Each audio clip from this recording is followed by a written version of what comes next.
রথ মানে জগন্নাথ দেবের মন্দির বা জগন্নাথ দেব। এই জগন্নাথ দেবের মন্দিরের কথা ভাবলেই প্রথমেই যেটা মাথায় আসে পুরীর জগন্নাথ, কিন্তু পুরীতে সবার পক্ষে যাওয়া সম্ভব হয় না। তার জন্যই আমাদের রাজ্য সরকার মানে পশ্চিমবঙ্গের রাজ্য সরকার আমাদের দীঘাতেই একটা সুন্দর মন্দির তৈরি করে দিয়েছে জগন্নাথ দেবের, যার নাম দিয়েছে জগন্নাথ ধাম। এই জগন্নাথ ধামটা কিভাবে যাবেন, কখন যাবেন, কোন সময়টা গেলে মন্দির খোলা থাকে, কখন মন্দির বন্ধ থাকবে, মন্দিরে ঢোকার আগে কি কি নিয়মাবলী আছে, সেগুলো আমি সব কিছু ডিটেলস দিয়ে দেবো আমার এই ভিডিওতে। তো চলুন আজকে শুরু করা যাক। আমার প্রথম যেখান থেকে জার্নি শুরু হয়েছিল, আমি জার্নিটা শুরু করেছিলাম ধর্মতলা থেকে, এবং আমি রাতের বাস ধরেছিলাম, যে বাসে সেই বাসগুলো এখন এত টিপটপ এত আধুনিক চিন্তা করা যায় না। এই বাসের মধ্যে তো এসি তো রয়েছে, সেটা তো কম্পালসারি। তার থেকেও বড় কথা হচ্ছে এখানে কিন্তু চার্জিং পয়েন্ট রয়েছে, সেটা একটা খুব ভালো প্লাস পয়েন্ট। আর যারা স্লিপার কোচ মনে করবেন তারা কিন্তু এই ওপরের দিকে স্লিপারটা নিতে পারেন, আর যারা মনে করবেন না বসে যাবো, যারা সিঙ্গেল আছেন তাদের জন্য সিঙ্গেল, আর যারা ডবল আছে তাদের জন্য ডবল চেয়ার রয়েছে সিট, তাদের জন্য কোনো অসুবিধা নেই। এবং উপরে যারা থাকবে মানে স্লিপার, তাদের জন্য প্রত্যেকটা কম্পার্টমেন্টেই একটা করে পিলো দেওয়া আছে, যার জন্য কোনো অসুবিধা নেই। মানে স্লিপারের দিকেও একজন শুতে পারবে, আর অপোজিট সাইডে আবার দুজন শুতেও পারবে, আর পুরোটাই প্রাইভেসি মেনটেন করছে। তাছাড়াও এখানে একটা সুন্দর ব্যবস্থা রয়েছে, যেটা হচ্ছে লাইট অফ অন আসতে করতে পারবেন, কোনো অসুবিধা নেই। তো আমার জার্নিটা এখান থেকে শুরু হয়েছিল, এবং আমি এটা খুব সুন্দরভাবে একটা জার্নিটা স্টার্ট করেছিলাম। আমি রাত্রে গিয়েছিলাম, কারণ হচ্ছে যাতে ভোর ভোর পৌঁছতে পারি, এবং ভোর ভোর থেকে গেলে একটা রাত্রেবেলার যে মন্দিরের রূপ আর দিনের বেলার যে মন্দিরের রূপ, সে দুটোই আমি ক্যাপচার করতে পারবো, এই জন্যই গিয়েছিলাম। ধর্মতলা থেকে আমি যে সিনজিনের যে বাসটা ধরে গিয়েছিলাম, তার জন্য আমার ভাড়া পড়েছিল 350 টাকা। আপনারা যদি মনে করেন একটু আগে গিয়ে বা একটু পরে গিয়ে দরদাম করে নিতে পারবেন, সেটা কোনো ব্যাপার না, ওটা সবসময় হতে থাকে। আর বাইরেটা কত সুন্দর লাগছে। আমার এখান থেকে জার্নিটা স্টার্ট হয়েছিল 11:50 রাত্রেবেলা। কোলাঘাটে কিছুক্ষণ ওয়েট করার পরে আমি পৌঁছে গিয়েছিলাম একেবারে 4:15 নাগাদ। তো 4:15 নাগাদ গেলে আপনাদের একটু হয়তো অসুবিধা হতে পারে, কিন্তু আমি বলছি এখানে কোনো ধরনের অসুবিধা হওয়ার কথা না। প্রত্যেকটা দোকান খুলে যায়, এখানে রাস্তার মধ্যে টোটো অটো সব পেয়ে যাবেন। আর তার থেকেও বড় কথা, আপনাদের যদি মনে হয় যে আপনাদের ওয়াশরুমের দরকার, সেটাও কিন্তু এই কাছাকাছি এলাকাতেই অনেক কটা পেয়ে যাবেন, একদম প্রাইভেট শৌচালয় যেটা বলে। আর দেখুন রাত্রেবেলা গেলে, মানে এটা তো 4টে 4:30 সময়, তখন তো পুরো আকাশটা অন্ধকারই থাকে, সেই সিনটা কেমন সুন্দর লাগছে দেখুন। এটা কিন্তু পুরো টোটালি চেঞ্জ হয়ে যাবে যখন সূর্যের আলো পাবে দিনের বেলায়। এই জন্যই কিন্তু দুটো সিজনের মানে দুটো সময়ের আমি ক্যাপচারটা করতে পারলাম। আর দুটো আমি এই জন্যই গেলাম আপনাদেরকে বোঝানোর জন্য, রাত্রেবেলায় কত ঝলমল, একদম মেন রোডের ওপরই আলোয় পুরো ভরে আছে, কোনো ধরনের অসুবিধা হবে না। এখানে কিন্তু সকালবেলা মন্দির খোলে 6টা থেকে, আর জুতো খোলার জন্য কোনো পয়সা নেয় না। জুতো খোলার জায়গাটা একটু আগে, আপনারা যদি মনে করেন এই মন্দিরের একটু সাইডেও খুলে রাখতে পারেন, কোনো অসুবিধা হয় না, ধাক্কাধাক্কি কিছুই হয় না, এমন কিছু ভিড় নেই। আমি তো গিয়েছি খুব শান্তভাবে সুন্দরভাবে, কোনো রকম অসুবিধা হয়নি। আর যদি আপনাদের সাথে কোনো ব্যাগ থাকে, তাহলে সেটা ব্যাগ কিন্তু মন্দির কর্তৃপক্ষের কাছেই জমা দিতে পারেন, সেখানেও কিন্তু কোনো রকম পয়সা নেওয়া হয় না, শুধুমাত্র একটা নাম্বার টোকেন দেওয়া হয়, যেটা পরে আপনারা জমা দিলে আপনার ব্যাগটা পেয়ে যাবেন। এর জন্য কোনো টেনশন নেই, একদম খুব ভালোভাবে ব্যবস্থা করা আছে। আমি লোক মুখে অনেক রকম শুনেছিলাম ধাক্কাধাক্কি মারামারি, কিন্তু না, এখানে কোনো রকম ওই ধরনের জিনিস হচ্ছে না, কোনো ধরনের ওই ধরনের ঘটেনি। আর আপনারা 6টা থেকে এখানে দুপুর 1টা অবধি খোলা থাকে, তারপরে আবার 3টে থেকে রাত্রি 8টা অবধি এটা খোলে। এখানে প্রসাদ আপনারা বাইরে থেকে যদি মনে করেন কিনে নিয়ে গিয়ে পুজো দিতে পারবেন, সেটাও করতে পারেন, আর না হলেও এর ভিতর থেকেও কিন্তু ডালা দেওয়া যায়, সেই ব্যবস্থাও আছে। সব কিছু পেয়ে যাবেন আমার এই ভিডিওতে, প্লিজ ভিডিওটা স্কিপ করে দেখবেন না। Hello friends, welcome to my channel travel with Jeet. Travel with Jeet চ্যানেলে নতুন একটা ব্লগ দিতে পেরে আমার খুব খুশি লাগছে, ভালো লাগছে। এটা নতুন একটা জায়গার সন্ধান পেলাম, নতুন জায়গা সবারই জানা, তবুও জায়গাটা তো অনেকের দেখা নেই, তো সেই জন্যই কিন্তু আমি আরও দৌড়ালাম এটা সবাইকে দেখানোর জন্য। আমি চলে এসেছি একেবারে মন্দিরের ভিতরে। আশা করছি আপনারা সবাই বুঝতে পারছেন আমি কত সকাল সকাল পৌঁছে গেছি। আর সকালের আলোটা মানে অপূর্ব লাগছে মন্দিরটা। রাতে যে দেখেছেন তার তুলনায় এই মন্দিরটা পুরোটাই চেঞ্জ হয়ে গেল, কালারটা অটোমেটিক্যালি। আর অপূর্ব একটা সুন্দর ওয়েদার ছিল, না বৃষ্টি না রোদ না মেঘলা, অল্প অল্প হালকা মেঘের মতো রয়েছে যেটা আকাশে, তাতে দারুণ লাগছে। আর এই মন্দিরটা পুরোটাই করে দেওয়া হয়েছে রাজস্থানের যে স্যান্ডস্টোন সেইটা দিয়ে, তার জন্য কালারটা দারুণ লাগছে, অপূর্ব চেঞ্জিং হচ্ছে, সুন্দর লাগছে।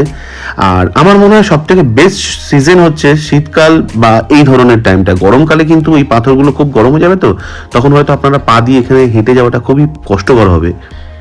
তো যাই হোক, মনের ব্যাপার আছে, ভক্তির ব্যাপার আছে, সবাই কিন্তু ওইগুলোকে তাচ্ছিল্য করেই চলে যেতে পারে, কোনো অসুবিধা নেই। সবাই আসুন একবার, আমাদের ঘরের কাছেই এত সুন্দর একটা মন্দির আমরা পেলাম, মানে এর থেকে আর ভালো কিছু হতে পারে না। আর আমি কিন্তু কিছু রেস্ট্রিকশন জায়গা ছিল বলে আমি একদম জগন্নাথ দেবের মন্দিরে, মানে জগন্নাথ দেবের মূর্তিটা ছবিটা তুলতে পারিনি। তো আমি ভিতরের কিছুটা পার্ট দেখাতে পেরেছি, তাও কিন্তু খুব রেস্ট্রিকশন ছিল, বারবার বারণ করেছে, বারবার মোবাইল বন্ধ করে দিয়েছে। তারপরেও আমি কিন্তু চেষ্টা করেছি আপনাদের কিছুটা তুলে ধরার জন্য। সাথে থাকবেন বন্ধুরা, প্লিজ জিনিসটা দেখুন, আর আশা করছি আপনাদের নিশ্চয়ই ভালো লাগবে এই জায়গাটা। প্রত্যেকে আসুন, এসে অবশ্যই থাকুন। আর এখানে খাওয়া দাওয়া বা এখানে হোটেল নিয়ে এমন কিছু এখনো সেরকমভাবে আমি কিছু শুনলাম না। আমিও কিছু কিছু দোকানে জিজ্ঞাসা করলাম, কিছু কিছু হোটেলে জিজ্ঞাসা করলাম, বললো না সেরকমভাবে এখনো কিছু হয়নি, হয়তো কোনো কোনো জায়গায় এরকম হয়েছে, তবে যা ঘটে তা কিছু তো বটে, নিশ্চয়ই কোনো না কোনো জায়গায় হয়েছে, সেই জন্যই এটা কথাটা ছড়িয়েছে। তো যাই হোক, আপনারা ওসব কথা ভুলে যান, সব কিছু ভুলে রেখে এখন যে জায়গাটা এসেছেন সেই জায়গাটা দেখুন, দর্শন করুন অবশ্যই। আর আমার ভিডিও দেখার সাথে সাথে লাইক শেয়ার কমেন্ট অবশ্যই করে দেবেন। 2018 সালের 20 ডিসেম্বর 250 কোটি টাকার এই প্রকল্প 20 একর জমির ওপর তৈরি করার সিদ্ধান্ত নেওয়া হয়। কিন্তু এই মন্দিরের নির্মাণ শুরু হয় 2022 সালের মে মাসে, যা 2025 সালের 30 এপ্রিল অক্ষয় তৃতীয়ার দিন উদ্বোধন করা হয়। এই মন্দিরের উচ্চতা 213 ফিট বা 65 মিটার। 7টা মন্দিরের মধ্যে এটা হচ্ছে প্রথম মন্দির, এবং এর ভিতরে কিন্তু আমাকে ভিডিও করতে দেয়নি। এর পরের যেটা ছিল, মানে এই যেটা দেখতে পাচ্ছেন, এটার মধ্যে আমি ভিডিওটা করতে পেরেছি। এখানে একজন মানে আমাকে খুব আটকে দিয়েছিল বলে আমি ভিডিওটা করতে পারিনি, সিকিউরিটি। তো যাই হোক, আমি ওই প্রথম মন্দিরটা পার করে পরে আমি এখানে চলে এসেছি, যেটা এই জলাধারটা দেখুন, পুরো পদ্ম ফুল চাষ করা আছে, অপূর্ব সুন্দর লাগছে, মানে ফটো সেশনের দারুণ একটা জায়গা। যারা ফটো তুলতে ভালোবাসেন, যারা ফটো নিতে ভালোবাসেন ক্যাপচার করে মেমোরি হিসাবে, তাদের জন্য দারুণ জায়গা। এরকম একটা জায়গা পাওয়া মানে বিশাল লাকিলি মনে হচ্ছে আমাদের, সত্যি পশ্চিমবঙ্গবাসী একটা দারুণ জিনিস পেল। আর এই জায়গাটা কতটা বড় স্পেস নিয়ে, বুঝতে পারছেন তো, মানে যতটাই ভিড় হোক, যত লোকই আসুক, কোনো রকম অসুবিধা নেই, সাজানো গুছানো, পরিষ্কার পরিচ্ছন্ন, নিট অ্যান্ড ক্লিন। আর সকালবেলার আমেজটাই তো একটা অন্যরকম, একেবারে ঘুম থেকে উঠেই যদি এরকম একটা মন্দিরের দর্শন হয়ে যায়, এর থেকে বড় আর কি হতে পারে। এই হচ্ছে প্রথম মন্দিরটা, যেটার মধ্যে ভিডিও করতে দেয়নি ভিতরে, আমি এর পরেরটা নিয়েছি। আর এর পরের যে ভিডিওটা ছিল, মানে ভিতরে যে মূর্তিটা ছিল, সেটা দেখে সবাই বুঝতে পারবেন, বিষ্ণু মহাদেবের একটা মূর্তি ছিল, কালো কোষ্ঠী পাথরের, অপূর্ব সুন্দর। চলুন আস্তে আস্তে যাওয়া যাক এবার একটু ভিতরের দিকে। পদ্ম ফুলের ছবিটা দেখতে পেয়ে আমার এত ভালো লাগলো, সঙ্গে সঙ্গে আমি ক্যাপচার করলাম। এবার চলুন ভিতরটা, কিন্তু এখানে বেশিক্ষণ দাঁড়াতে দিচ্ছিল না, সেই জন্য বেশিক্ষণ দাঁড়াতে পারিনি। তারপরেই সঙ্গে সঙ্গে আমাকে যেতে হয়েছে অন্য একটা মন্দিরে। এটা কি দ্বিতীয় নম্বর বলতে গেলে মন্দিরটা। চলুন আস্তে আস্তে যাওয়া যাক। এই মন্দিরটি যে তৈরি করা হয়েছে সেটি হচ্ছে কলিঙ্গ আর্কিটেকচার স্টাইলে। আর এই দেওয়ালটা, বাইরের দিকের দেওয়ালে যেটা পাথরটা লাগানো হয়েছে সেটি রাজস্থান থেকে আনা হয়েছে, এবং মেঝেতে যে মার্বেলটা দেওয়া হয়েছে সেটা ভিয়েতনাম থেকে আনা হয়েছে। তাছাড়া মেন মন্দিরের যে ধ্বজাটা রয়েছে সেটা প্রতিদিন বিকেল 4:30 নাগাদ বদলানো হয়, এর জন্য একজন আছেন। তৃতীয় নম্বর, এই মন্দিরটা তো একদম বন্ধই ছিল, ফলে আমি ঢুকতে পারিনি, আমি কেন কেউই ঢুকতে পারিনি। আর এই দেখুন, দেখিয়ে দিলাম প্রথম দ্বিতীয়, এটা হচ্ছে তৃতীয়। এই তৃতীয় পরে যেটা আমরা গিয়েছি এখানে কিন্তু ভিডিওটা একদম করতে দেয়নি, টোটালি বন্ধ ছিল, একদম রেস্ট্রিকশন। ফোন বন্ধ রাখো, ফোন পকেটে ঢুকিয়ে রাখো। তারপরেও কিন্তু আমি কিছুটা হলে চেষ্টা করেছি, সেটা আমি পরে দেখাচ্ছি ভিতরটা কেমন আছে। আর এই হচ্ছে পুরো বড় যে মেন মন্দিরটা, এখানেই বসানোর মানে প্রতিষ্ঠা করা রয়েছে জগন্নাথ দেব, সুভদ্রা আর বলরামের পুরো। আর মন্দিরের গায়ে কারুকার্য আর যে মূর্তিগুলো করা, মানে আমি জানি না আমার ভিডিওতে কতটা বোঝাতে পারছি, কতটা দেখাতে পারছি, আপনারা কতটা বুঝতে পারছেন, তার থেকেও অনেক বেশি সুন্দর। একবার আসুন, আমি আশা করছি আপনাদের নিশ্চয়ই মন ভালো লাগবে।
সবার শেষে যে মন্দিরটা দেখছেন ওটা হচ্ছে ভোগ কক্ষ। এখানে ভোগ তৈরি করা হয়। তো পুরোটাই আমার দেখানো হয়ে গেল। আমি এবার মন্দিরের ব্যাক সাইড দিয়ে আস্তে আস্তে আবার যেভাবে এসেছিলাম ঠিক সেরকমভাবেই রাউন্ড করে আবার ব্যাক করছি, ব্যাক করতে করতে যাচ্ছি। আর যাওয়ার সময় এখানে মনটা খুবই খারাপ লাগছে, মানে এই জায়গাটা ছেড়ে যেতে ইচ্ছা করছে না, এতটাই সুন্দর একটা স্থাপত্য চোখের সামনে রয়েছে না, হাত দিয়ে বারবার টাচ করে করে দেখতে হচ্ছে যে সত্যি এটা আসল না নকল, এরকম যেন ভাবতে পারা যাচ্ছে না এটা স্বপ্ন নয় তো। এত দারুণ, এত অপূর্ব সুন্দর তৈরি করা। 25 সালের এটা একটা বেস্ট পাওয়া, খুব বড় একটা পাওয়া। আর দেখতে পাচ্ছেন এখান থেকে মানে আমি পুরো সামনের দিকে আরও যাব, এতটুকু পুরোটাই কত বড় জায়গা। অপূর্ব সুন্দর মন্দির, অপূর্ব সুন্দর জায়গায় করেছে, একদম মেন রাস্তার উপরেই, কারোর কোনো অসুবিধা হবে না। আর আপনাদের যেখানে নামবেন নিউ দীঘায় সেই জায়গা থেকে জাস্ট যাকে জিজ্ঞাসা করবেন সেই বলে দেবে মন্দির, যদি আপনারা বুঝতে না পারেন। আর কোনো রকম টোটো অটো করার দরকার নেই, হেঁটে হেঁটেই চলে আসুন, মেন রোডের ওপরে আছে, কোনো রকম অসুবিধাই হবে না। আশা করছি বন্ধুরা আমার এই ভিডিওটা আপনাদের নিশ্চয়ই ভালো লেগেছে। ভালো লেগে থাকলে অবশ্যই একটা লাইক, শেয়ার, কমেন্ট করে দেবেন। আর আমার ভিডিওটা যদি আমার চ্যানেলে প্রথম দেখে থাকেন তাহলে চ্যানেলটাকে অবশ্যই সাবস্ক্রাইব করে দেবেন। সাবস্ক্রাইব করে দেওয়ার পরে পাশে থাকা বেল আইকনটা প্রেস করে দিয়ে অল করে দেবেন, যাতে আমি নতুন ভিডিও যখনই কোনো আপলোড করব সবার আগে আপনাদের কাছে নোটিফিকেশনটা পৌঁছে যাবে। সুস্থ থাকবেন, সবাইকে নিয়ে থাকবেন, ভালো থাকবেন, অবশ্যই ওয়েট করে থাকবেন আমার নেক্সট ব্লগের জন্য। আমি চেষ্টা করে যাব আপনাদেরকে নানান ধরনের তথ্য দিয়ে, নতুন নতুন জায়গার সন্ধান দিয়ে, নতুন নতুন জায়গায় নিয়ে গিয়ে আপনাদেরকে উদ্দীপিত করা, যাতে ঘর থেকে আপনারা একটু বাইরে বেরিয়ে মনটা হালকা করবেন, ভালো করবেন। যারা বেরোতে পারবেন না তারা আমার ভিডিওটা দেখে নিশ্চয়ই ভালো লেগে যাবে আপনাদের। আশা করছি সেরকম ধরনেরই আমি কন্টেন্ট তৈরি করছি বা তৈরি করব ভবিষ্যতেও। কারণ মনে কোনো ক্ষেপ থাকবে না, আক্ষেপ একেবারেই থাকবে না, এরকমই ভিডিও আমি বানাতে চাই। কারোর কোনো ইগোতে টাচ না করে আমি এরকমভাবেই যেন এগিয়ে যেতে পারি। যাবার সময়ও তবু মন চাইছে না, আর একবার পিছন থেকে দেখিয়ে দিলাম মন্দিরটা। এবার চলুন আমরা যেখান দিয়ে ঢুকেছিলাম সেখান দিয়েই বেরোচ্ছি আস্তে আস্তে।